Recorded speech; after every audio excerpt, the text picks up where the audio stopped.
If I had to condense the home buying process down into just 6 steps, what would that process look like? Well, today we're going to be doing just that. My name is Mitch. I'm a realtor here doing business in Sacramento, California.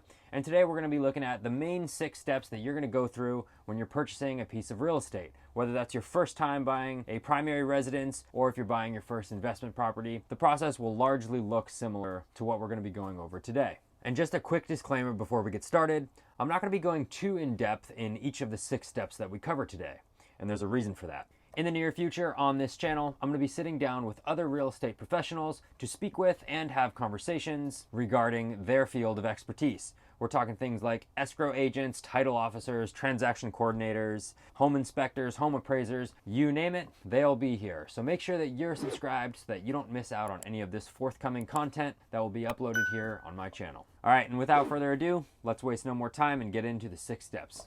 All right, if you're interested in buying a piece of real estate, the first goal that you're going to want to work towards at your earliest convenience is getting pre-approved. This is, in my opinion, arguably the most important step that we're going to be going over today. The main thing that getting pre-approved will do for you is helping you determine some really crucial numbers that you need to know. So these are going to be things like your loan amount, your interest rate, and how much house you can afford. In addition, having your pre-approval in hand will give you credibility as you move into the home search phase, which we're going to be getting into in a little bit.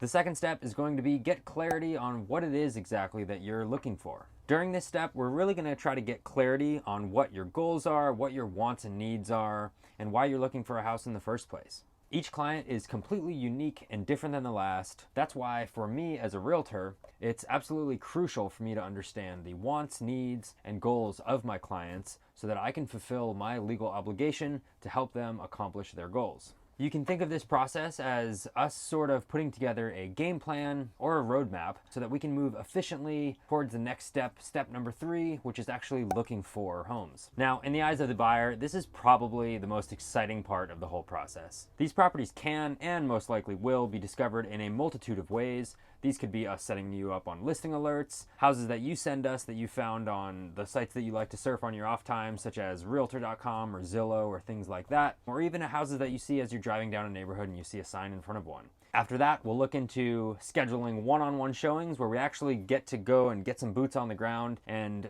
get in houses and see what you think. Now, as exciting as this step can be, it's really important that we don't get overwhelmed with seeing too many properties. Sometimes seeing too many houses can have a negative effect in that it causes us to be a little bit indecisive on what it is that we're actually looking for. It's kind of like going to a nice restaurant and being presented with a massive menu of options, and this simple task of ordering dinner has now turned into this thing where you just really don't know what it is that you want anymore. You feel like you found something good, but what about this and that and all these other options that also look really good? What if I'm missing out on something that could be even better? This is when it's really important for us to just refer back to the conversation that we had about your goals, wants, and needs so that we can really use that to guide us towards making the right decision for you. And after we've found that special one, we're going to move on to step number 4, which is submitting an offer.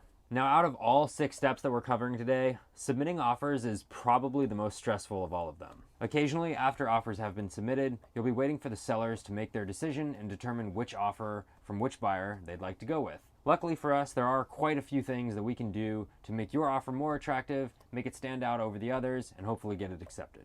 After that strong offer that you've submitted is accepted by the sellers, we'll then be moving into step number 5, which is the escrow process. An escrow account is simply an account that is held and managed by a mutual third party to manage the funds received by the buyer, such as the earnest money deposit, and then disperse those funds to the seller once the real estate has been transferred. Or in other words, once the contractual obligation from both the buyer and the seller have been executed, then the funds will be released from escrow to the sellers.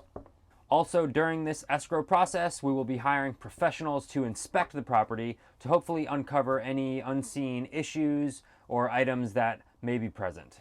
Once we've received the inspections back, we can then use them to leverage renegotiations if necessary.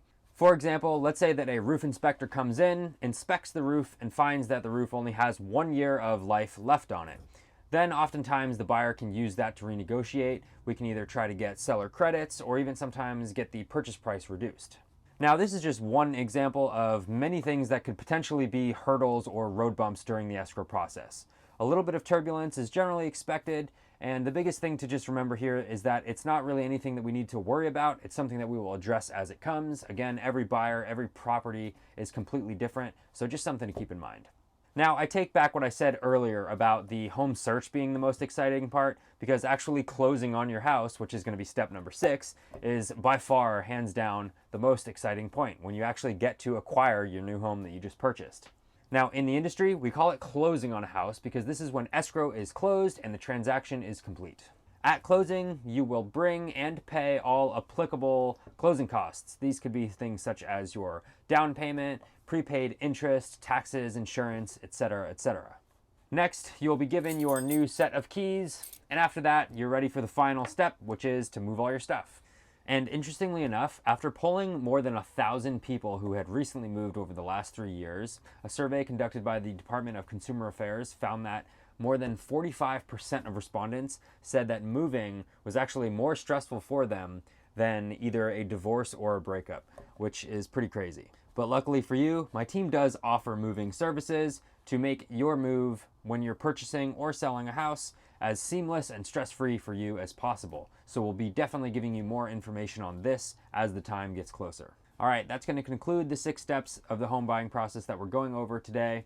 Again, this is just kind of a brief explanation of each of these. We're going to be going more in depth in the future with other real estate professionals to kind of get down into the weeds of each thing and explain a little bit more in detail what each thing is from their perspective.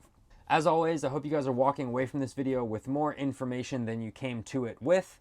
And if you haven't done so already, please consider liking and subscribing. It helps me out tremendously by helping push my content to a broader audience, and helps you out by staying up to date with the most recent real estate market information and updates.